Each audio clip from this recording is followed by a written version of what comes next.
फारूक साहब, इम्प्लीमेंटेशन के लिए कोई वक्त का तयन हुआ है कि कितने वक्त में ये हो जाना चाहिए? क्योंकि ज़ाहिर है जिस तरह आप भी कह रहे हैं कि पहले आप लोगों के साथ बहुत मरतबा कहकर चीज़ें नहीं की गई, तो वो कितना वक्त होगा जिसमें आप देखेंगे कि भाई 6 महीने में ये कर दो वरना हम हुकूमत से अलहदा हो जाएंगे? देखें, इसकी इम्प्लीमेंटेशन का तो आगाज़ अभी से हो गया है और आप देखें गौर से, अभी ये हुकूमत बनी नहीं है लेकिन मौजूदा सेनेट में हमारा ये आइनी तरमीमी बिल ना सिर्फ इंट्रोड्यूस हो गया बल्कि चेयरमैन सेनेट ने इसे इसकी मुताल्लिका कमेटी के हवाले भी कर दिया है। तो अभी हम हुकूमत में गए नहीं हैं, अभी पावर शेयरिंग फाइनलाइज नहीं हुई, लेकिन PMLN के ताउन के साथ सेनेट में हमने ये काम कर दिया है और जो भी अब कायमा कमेटी मुताल्लिका होगी और बनेगी उसमें इस बिल पर बहस का आगाज़ होगा और PMLN और MK मुश्तरका तौर पर। अब देखें तो 2/3 हासिल करने के लिए जो हमारा इन्हिसार होगा वो PTI के उन आज़ाद नुमाइंदों पर भी होगा जो कि PTI की बैकिंग पर जो है वो कामयाब हुए हैं। तो क्योंकि उनका भी मंशूर जो है उसका बुनियादी नुक्ता इक़्तिदार की निचली सतह तक वो सिमिलर है, आप लोगों से इख्तियार और वसाइल नीचे देना सिमिलर है। तो PTI के लिए भी ये आजमाइश होगी कि वो भी चाहती है कि ये जो इजारादारी मोनोपोली जो सूबे अनविल्डी अनमैनेजेबल हो गए हैं, जो डिलीवर नहीं कर पा रहे, मरकज़ से भी इख्तियारात बेतहाशा ले लिए और जो बल्दियाती इख्तियारात मुशर्रफ साहब के ज़माने के थे वो भी रोल बैक करके सूबे में जो है वो मुर्तकिज़ कर दिए गए हैं, ओवर सेंट्रलाइज। तो ये एक्यूमुलेशन ऑफ पावर है, डेवोल्यूशन ऑफ पावर नहीं है। जबकि 18वीं तरमीम के सफ़र को आगे जारी रहना चाहिए। जी, एक और मामला जो है वो सदर मुमलिकत के हवाले से हो गया है कि भाई पार्टियां तो कह रही हैं कि सदर मुमलिकत पर तो आप मुकदमा बना दें गद्दारी वगैरह के कि उन्होंने कौमी असम्बली का इजलास नहीं बुलाया वक्त पर। इस मामले में MKM क्या कहती है? मैं समझता हूँ कि अगर ऐसा मुकदमा बनाना ही था तो इसका आगाज़ तो फिर जब PTI की हुकूमत को बेदखल करने के लिए अदम एतमाद की तहरीक आई थी तो उस वक्त के स्पीकर ने आर्टिकल 5 को बिल्कुल गलत इस्तेमाल किया था, बेजा इस्तेमाल किया था और गैर आइनी और गैर कानूनी तब इस्तेमाल किया था और सुप्रीम कोर्ट ने भी फिर फैसला दिया था कि ये कतई गैर आइनी इक़दाम था। तो फिर अगर ये रिवायतें कायम करनी थी तो फिर हम करते। मेरे ख्याल में ये बात गद्दारी तक तो खैर नहीं जानी चाहिए, लेकिन आइन की जो गलत इंटरप्रिटेशन है उसको ठीक करने के लिए कोई ऐसा अदालती कमीशन मुस्तकिल बुनियादों पर कायम होना चाहिए कि अगर किसी को किसी आइनी ओहदे पर फायज़ कोई शख्सियत है उसके इख्तियार का बेजा इस्तेमाल और गैर आइनी नज़र आता है तो फ़ौरन रुजू किया जाए और 2 दिन में फ़ैसला हो जाना चाहिए कि भाई आइन की सही इंटरप्रिटेशन क्या है। तो सीनियर जजेस पर मुस्तकिल एक सुप्रीम कोर्ट का आला अदालती कमीशन मौजूद होना चाहिए कि कब तक मुकम्मल नहीं होगी। या आप देखें ना, ये तो इनके तो बहुत सारे केसेस इलेक्शन किसी की भी इंटरप्रिटेशन कोई भी हो सकती है ना, ज़ाहिर है कानून बना हुआ है, सदर मुमलिकत उसको किसी तरीके से इंटरप्रेट कर रहे हैं, आप उसको किसी और तरीके से इंटरप्रेट करेंगे तो वो ट्रिब्यूनल फैसला करेंगे। लेकिन सदर ममलिकत को भी ये सोचना चाहिए कि उनकी जमात जो थी PTI और उसके जो बैक्ड आज़ाद कामयाब होने वाले जो नुमाइंदे हैं उन्हें चाहिए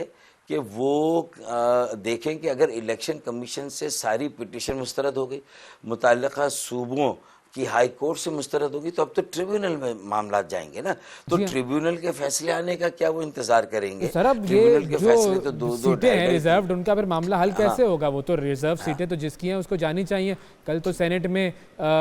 अली जफर साहब ने भी ये बात की, फिर उसके अलावा सादिया साहिबा जो कि PMLN वाली हैं उन्होंने भी ये बात की कि भाई जिसकी सीटें उसको देनी चाहिए। तो आपको नहीं लगता कि अगर PTI वालों के पास या सुन्नी इत्तेहाद कौंसिल जिसको आप कह लें उनको वो सीटें मिलनी चाहिए तो दे दें भाई? ये तो ऐसा लग रहा है कि बस सारी सीटें हम ले लें बस। पहली बात तो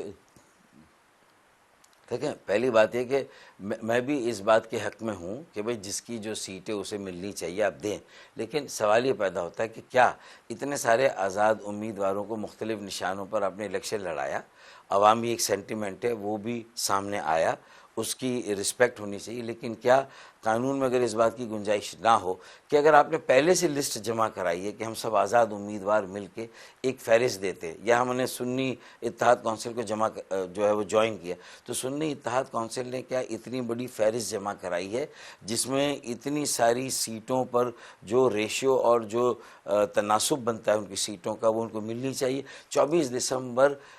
इंतखाबी कानून के एतबार से आखिरी तारीख थी जब ख़वातीन की मखसूस नशिस्तों और अक़लियत की मखसूस नशिस्तों के आपको जमा कराना था। उसके बावजूद भी अगर डेमोक्रेसी की स्पिरिट ये है कि भाई वो नुमाइंदगी होनी चाहिए, और अगर सुप्रीम कोर्ट में ये केस भी है और सुप्रीम कोर्ट अगर इसके इंटरप्रेट कर देती है तो फिर वो कि ना प्रेसिडेंट की मुसीबत आएगी, ना इसहाक डार साहब को प्रेस कॉन्फ्रेंस करनी पड़ेगी। सुप्रीम कोर्ट इस पर कोई जल्दी फैसला दे दे, इंटरप्रिटेशन कर ले, सीटें देनी है तो दे दे, और अगर नहीं दी जा सकती ना दे। सुप्रीम कोर्ट जल्दी कर ले ताकि इजलास से पहले ये मामला हो जाए। जी फाइनली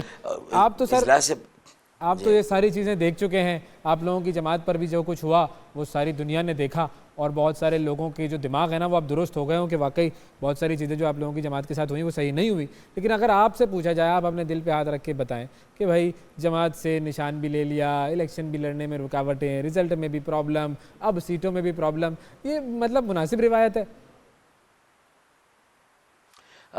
अगर पाकिस्तान के आइन और कानून को इस्तेमाल किया जा रहा है और अदालतें भी मौजूद हैं जिनका हवाला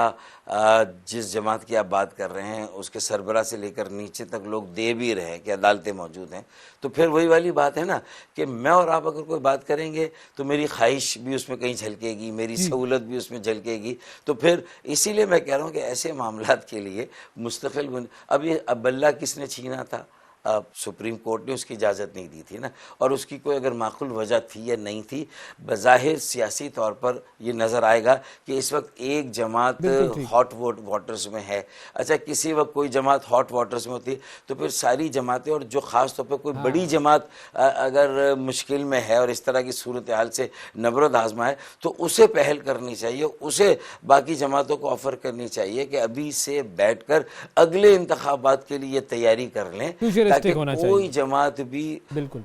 या हर एक की बारी इख्तिदार की भी आती है, हर एक की बारी आजमाइश की भी आती है, जबर भी सहना पड़ता है कि चिराग सबके बुझेंगे, हवा किसी तो मैं तो कह चुका हूँ ना कि मैं आज जद पे अगर हूँ तो खुशगुमा ना हो, चिराग सबके बुझेंगे, हवा किसी की नहीं। तो मैं तो ये बात साल से कह रहा हूँ और असेंबली में ये शेर पढ़ता हूँ, और ये सबके लिए होता है, लेकिन लोग बिल्कुल हाँ, लेकिन लोग असल वैसे लोग देखते हैं, समझते नहीं। लेकिन जब वो कहते हैं ना कि मतलब कि जो हम पे गुजरे थे रंज सारे वो खुद पे गुजरे तो लोग समझे, जब अपनी अपनी मोहब्बतों के अजाब झेले तो लोग समझे। तो मतलब है कि ज़रूरी है कि